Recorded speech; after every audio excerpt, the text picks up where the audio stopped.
Essaawa ziri 3 ez'enkya ya leero mwasuze mutya nno bannaffe abatuwuliriza. Gano ge mawulire okuva wano ku CBS FM Bulange Mmengo ng'omusomi nze Wamala Balunabba. Gavumenti ya Uganda etereddewo abagagga abaagula poloti mu paaka enkadde obukwakkuliza obukambwe obubagaana okuzimba mu paaka eno ebizimbe ebyenkalakkalira nga paaka eteekebwateekebwa okugulibwawo olunaku lw'enkya anti bulijjo ky'oyagala kikuseeza n'oli amalibu gaamusingira olubimbi. Gavumenti era yalagidde abagagga bajje emisango mu kkooti gye baawaabanga bawakanya enteekateeka y'ekitongole ekya Kampala Capital City Authority ey'okuzzaawo paaka eno mu bujjuvu.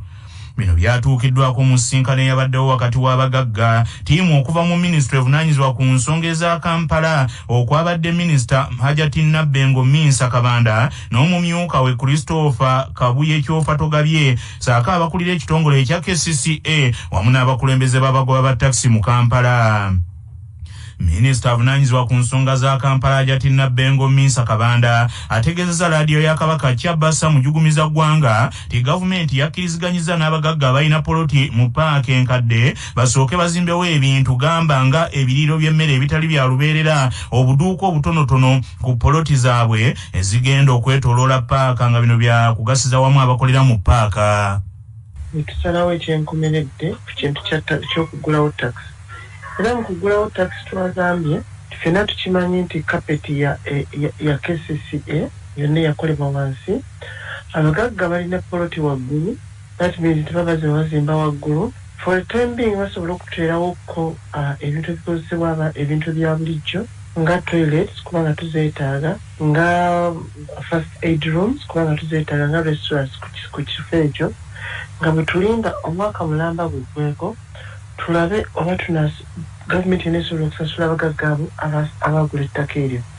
Naye nga ne bw'balaba bakuzimba balina kuzimba waggulu so si wansi. Minisita Hajati Nabbengo Minsa Kabanda agambye nti z'enteekateeka ez'okugulawo paaka eno olunaku lw'enkya ziwedde era nga kino kyakuyambako okukendeeza okutaataaganya abazadde n'abayizi mu by'entambula ng'amasomero gaddamu okugulawo sabbiiti ejja. Ne tugamba abakulu ba takisi olwaleero bagende bamaakinge stages eziri mu paaka bala baluzimakinga stages ezo enkya takisi ziyingire zitandika okukola. Abaana basobole okutuuka okutandika okusoma nga takisi ziri mu paaka munda era nga ne takisi ziri ku nguudo tuziggyeko ziyingidde munda mu paaka. Mugomo ne twakwasizza meya wa Central Division ne tugakwasa abakulu abakulira taxi park ne basaveya abagenda okuba nga bali nabo kulaba nga bamaapinga ebintu bya bitina okubeera. Yennyini ntebe w'ekibiina eky'abagagga kwagalananga naye y'omu ku baagula poloti mu paaka enkadde. Binojjo Godfrey Kirumira ayogedde ku kukkiriziganya okwatuukiddwako wakati waabwe ne minisitule evunaanyizibwa ku nsonga za Kampala.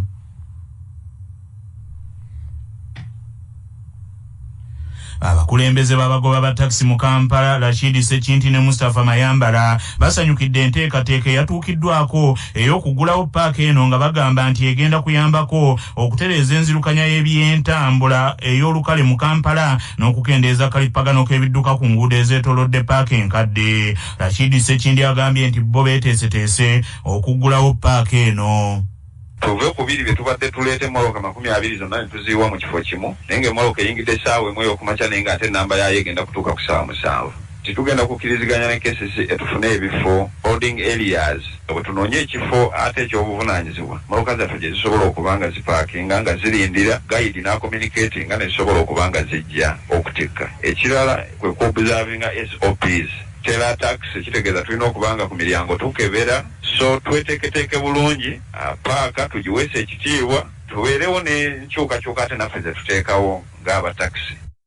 Ekitongole ekya KCCA kyaweereza abapunta baakyo wamu n'abagagga n'abapangisa nabo ne bapangisa abapunta baabwe ne baddamu okupima ettaka erya paaka enkadde era oluvannyuma kyazuuliddwa nti ezimu ku poloti z'abagagga zibadde ziyingira mu kifo awagenda okubeera emiryango gya paaka eno. Ekitongole ekya KCCA olwaleero kiddamu okutuula n'abagagga baddemu bakkiriziganye engeri gye bagenda okuggyayo omusango mu kkooti n'okumenyawo endagaano enkadde gye baakola.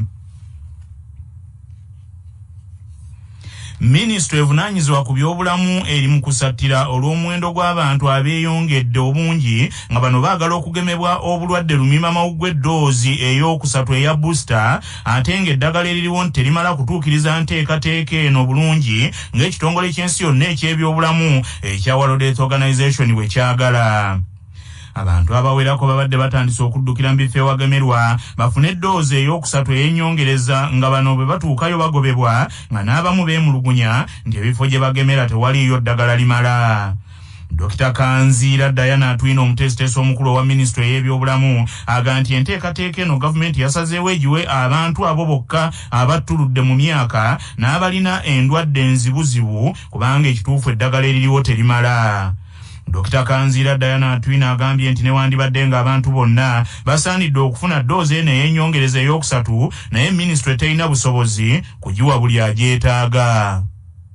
Tujja kuziwa buli omu yenna naye kakati omanyi tugenda mu sepe tetwagala tu opening up ate booster for everyone ate abo abatannaba kufuna vaccines eddagala tulimalewo twagala tugende mu tulijjukira twasooka ne priority group so that bwe twafuna vaccine eziwerako ne we opened up kati twagala nga bwe tugema abalala abatannaba kugemebwa to opening up for booster dose for people above 50 kubanga tetwagala ate to opening up eddagala ate liggweewo nga n'abalala abeetaaga okugemebwa nga tebannaba kugemebwa. Obulwadde lumiimamawuggwe bweyongedde nnyo okwetooloola ensi yonna naddala olw'omweyibulo ogwa Omicron ogusaasaanira ku misinde emingi ddala era ensi nnyingi okwetooloola ensi eno zigamba nti abalwadde beeyongedde nnyo. Manya obubona obuddo obw'eddembe lyo tonyigirizibwa ddembe lyo ery'obwebange ddembe lyakutuusibwako Cortez mouth freshener onywedde sigala mwenge oba owunyaakamwa olidde galiki wakava ku mmere oba ogenda kusisinkana mwagalwawo fuuyira Cortez mu kamwa kawunye bulungi olunaku lwonna ali mu supermarket ne pharmacy zonna. Cortez mouth freshener nga balina langi ya global paints langi esinga okunyiriza mu bika eby'enjawulo ate nga tekaddiwa. Munnamateeka Peter Walubiri leero gwe tuleese mu katundu kaffe kano akaamanya eddembe lyo. Bw'osoma akawaayiro 262 ne 263 n'obulala kye baagala okukyusa mu constitution engeri gye tulondamu pulezidenti kijja kwetaagisa okugenda mu parliament bayise resolution. Bwe bamala okuyisa resolution kijja kwetaagisa okukola referendum. Bannayuganda bakkirize nti bagenda kukyusa engeri gye balondamu pulezidenti wa Uganda. Kitegeeza nti bajja kukikolera lunaku lumu, balina okusooka okukiisa mu parliament then bakitwale mu bantu bakyobaganyeko ebirowoozo then awo oluvannyuma bwe kiba kisobose bakiyise. Bammeeya ab'amagombolola ag'omu kibuga kya Uganda ekikulu Kampala balabudde abaka ba pulezidenti mu Kampala wamu n'ekitongole ekya KCCA olw'okukola ebikwekweto ebigoba abatembeeyi nga tebamaze kwebuuza ku bakulembeze b'amagombolola nga bwe kirambikiddwa mu tteeka erifuga ekibuga Kampala. Bammeeya okuli Ali Kasirye Nganda Mulyannyama ow'Amakindye ne Mawuya Mbeeraze Zaakali owa Lubaga baagala ekitongole ekiddukanya Kampala kifunire abatembeeyi ebifo eby'enjawulo mwe bakolera wamu n'okubawa layisinsi kibasobozesa okukola awatali kunyigirizibwa nga tebannaba kunyikiza bikwekweto. Tubadde n'enteekateeka ey'okulaba abantu bafaabo bamufuna mpola tugule ettaka mu bitundu byaffe ng'Emakindye tuteekewo obutale obw'omubuulo n'akatale ak'enkalakkalira abantu abo basobole okubeerayo. So mu kibuga kyonna ekiteekateekeddwa bwekityo wekibeera naye tokeera ku magenda agenda Congo n'okoromparesi. Meya Ali Kasirye Nganda Mulyannyama agambye nti abakulira ekibuga omuli omubaka wa President Udu Hussein n'abalala bavudde ku kiragiro kya President ekyokuleka abatembeeyi bakolere mu Kampala President Museveni kye yali yayisa mu kunoonya akalulu. RCC tetumanyi amulagira yagamba bandagidde naye nga mu biseera by'akalulu RCC yennyini ne mwami Museveni bagamba temukwata ku bantu baffe. Olwaleero bagamba nti abo bantu ba Mulyannyama ne Lukwago. Twebuuza ani alagira RCC kubanga RCC council yali muyise ng'eremereddwa negamba nti RCC atuyambe tuleete amagye. So ayogere butereevu nti mwami Museveni tayagala bantu ku kkubo ate nga ffe twagamba nti abantu baweeyo switi nange ng'omukulembeze sala akulaba muntu ng'atundira nkoko ekyo kyo ku Kampala Road n'abasuubuzi abalala okulaba nga bateeka ebintu mu miryango gyabwe.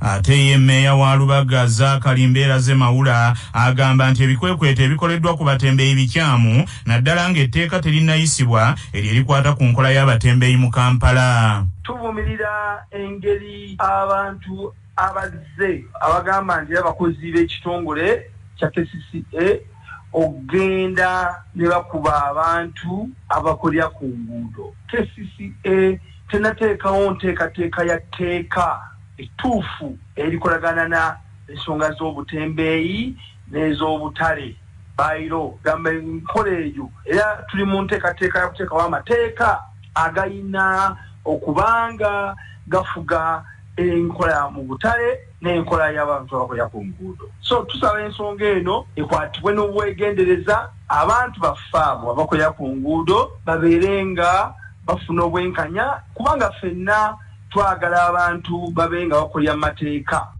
Wabula ye amyuka omubaka wa gavumenti atuula mu masekkati g'ekibuga Kampala Awandega agamba nti ebikwekweto byonna ebikolebwa biri mu mateeka.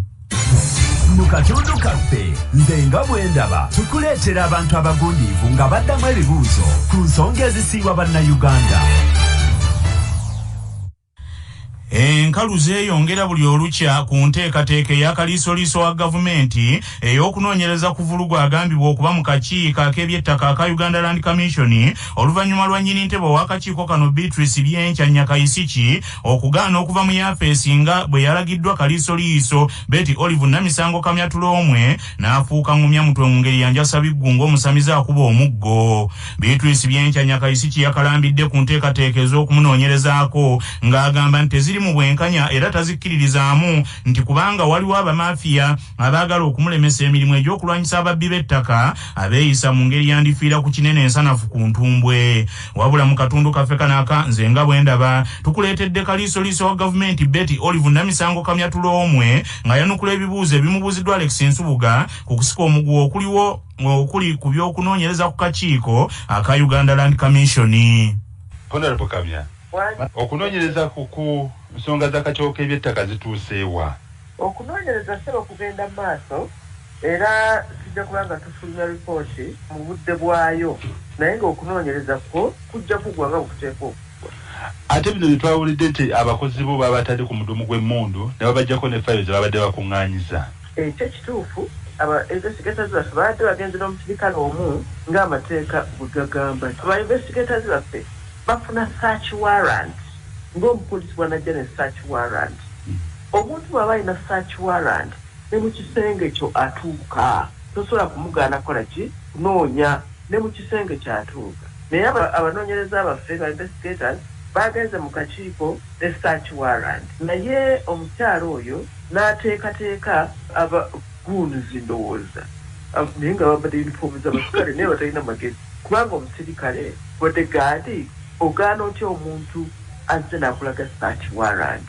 Search warrant iringa bbaluwa ya kkooti ne bw'oba olyani ebbaluwa banga evudde mu kkooti okkakkana.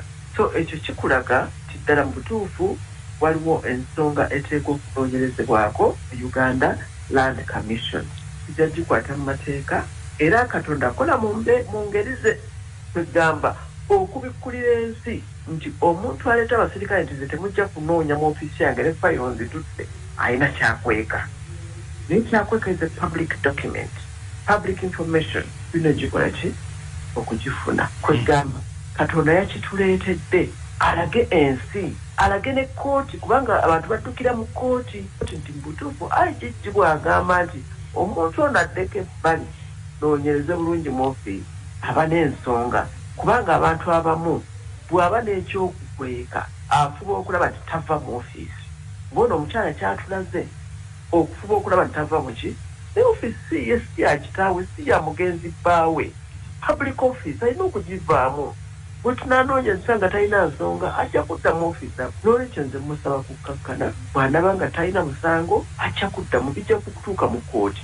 Mu kkooti nze siri mulamuzi. Omulamuzi yajja okukola ki okusalawo nze ogwange gwakunoonyereza kasita ensonga etuuka mu maaso gange. Honorable Kamya omukyala yagambye nti tewali bwenkanya waliwo syndicate yagala omuranisa emulemesa kati abamenya amateeka n'aleeta abakumukuuma ebyo byonna ajja binnyonnyola kkooti bwabanga baba bagenda omulemesa ajja kubinnyonnyola omulamuzi kasita n'amatiza omulamuzi ajja gati wamu n'omukyala baagala kumulemesa ate yakole ebyokutwala fayiro kati bigenda batataaganya kunoonyereza kwammwe era musango munene nnyo already tugenda mukyajinga tugenda kubakyajinga abapoliisi abatutte fayiro. Honorable Kamya owaleeta enkola ya social audit enkola eno eneetambula nga president already yagamba nti egenda kulemesa abantu abateekamu no ssente ekikulu kasita tubataayiza ye yatya nti bajja kuba ssente bazitwala ebweru kati ekikulu kubataayiza ne batazitwala kubanga tulina institutions endala nga Financial Intelligence Authority n'ensi yonna nabadde mu meeting mu Egypt ng'ensi yonna ekuŋŋaanye kulwanyisa abantu babba ssente mu nsi zaabwe ne bagenda bazikweka bwe gwadde omulamwa tulwanyisa tutya abantu ababba ssente mu nsi zaabwe ne bagenda bazikweka mu nsi endala n'ekyo ekitiibwa president tujjamuwa report ejja kubeera mugumu. Honorable Kamya oyanukula ki bano abagamba bamatembe nti kaofube butagenda kuva mu bibala lifestyle audit tagenda kuva mu bibala obule bw'enguzi bwasensera dda buli muntu kati tubuleke tetugezaako tuleke buli muntu aliye kitebaagala tetugeza nako omanyi abo mu kuzungu babayita ba naysayers buli kyoleeta kati no ekyo tekijja kusoboka ekyo tekiriikyo ekyo kiveeko otwonoonera budde gye bali abatalina byokkola nyina ebyokkola kankole.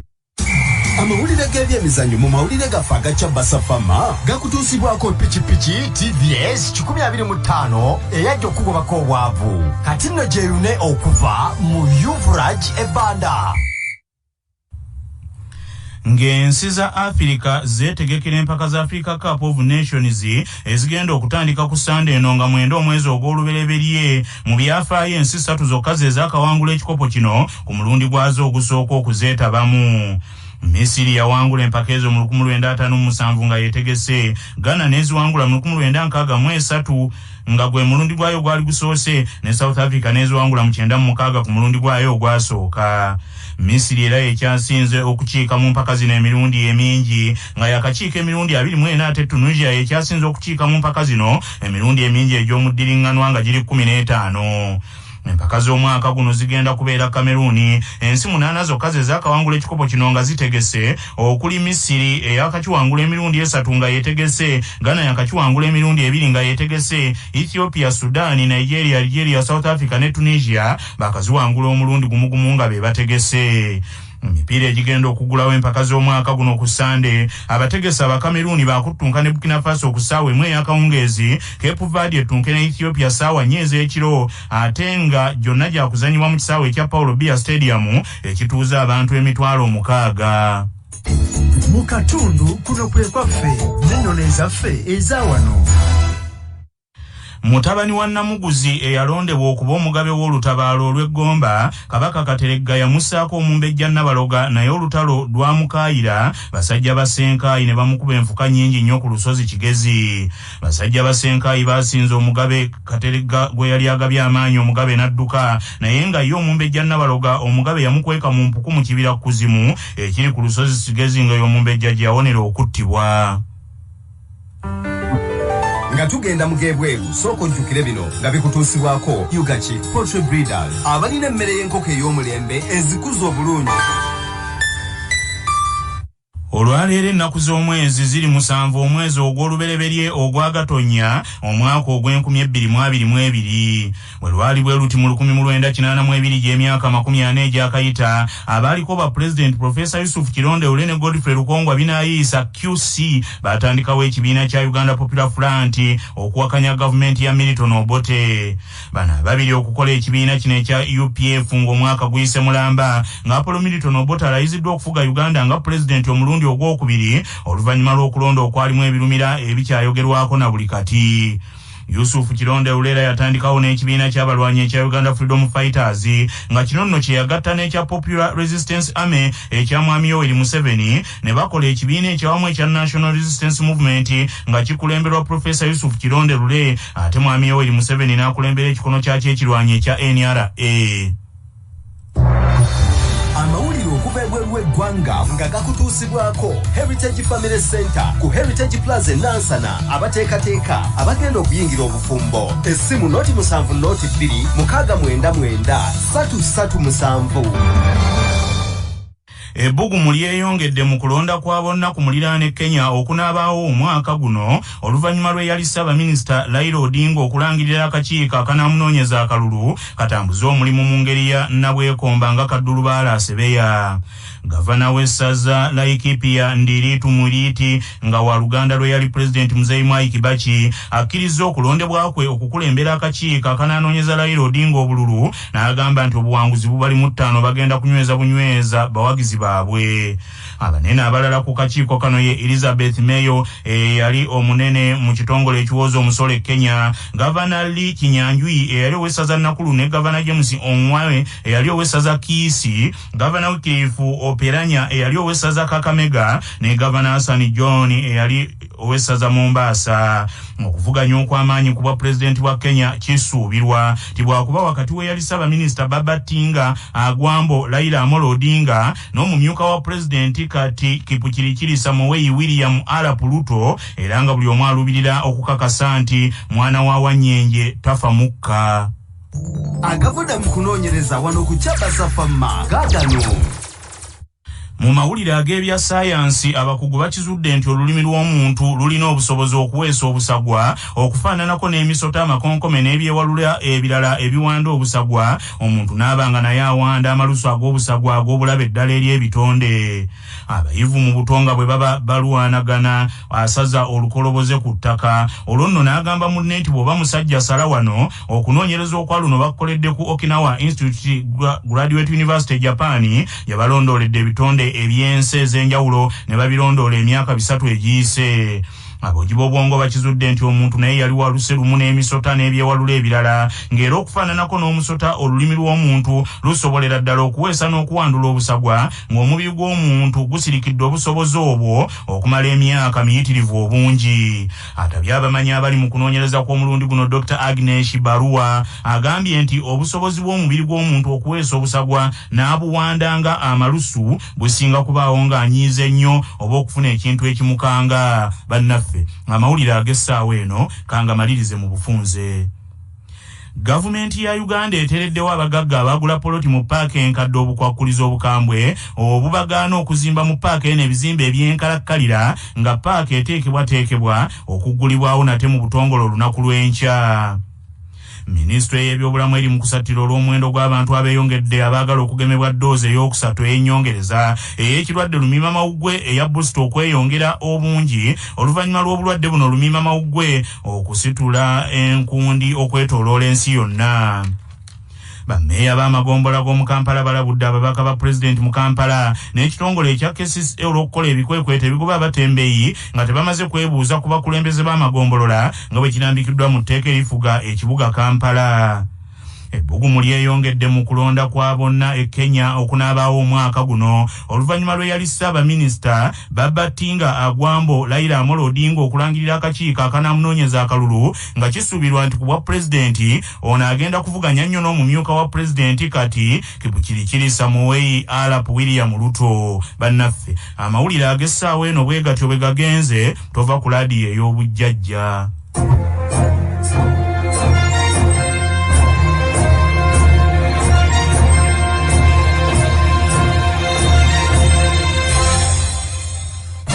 MTN bakugamba weefunire obubonero bwa